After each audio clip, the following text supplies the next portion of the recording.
ازيكم عاملين ايه؟ يا رب تكونوا باحسن حال. من قناه رشا. لو انت جديد في القناه حط لايك وعمل سبسكرايب وفعل زر الجرس عشان يوصلك كل جديد انا منزله. طبعا كلنا شفنا الخبر ده، وخبر طبعا من لسان شيرين عبد الوهاب بنفسها. اكدت ان هي رجعت لحسام حبيب. كتبوا كتاب ورجوع ده رسمي، وكل الناس بتتكلم عن الموضوع ده. رجوع شيرين عبد الوهاب لحسام حبيب. طبعا شيرين طلعت في مكالمة وعمرو أديب، اتكلمت وقالت ان كان في حاجة بينهم مش كويسة يعني، او كان في سوء تفاهم او الحاجات دي كلها. وكانت فترة وعدت يعني، دلوقتي ما رجعوا لبعض.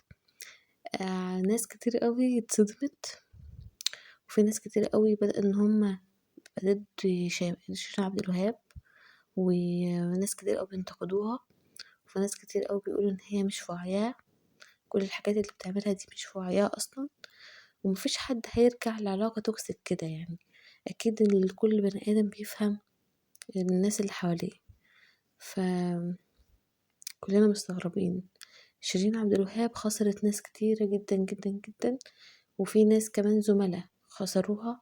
مدير اعمالها سابها، زملائها كمان في الوسط الفني بعدوا عنها. ناس كتير اوي كانت فانز ليها بدأت انها تهاجمها بسبب ان كل اللي حصل ده.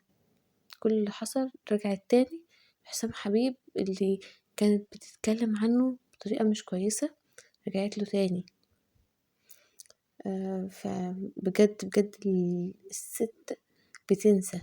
الست قلبها هو اللي بيحركها عن الراجل بجد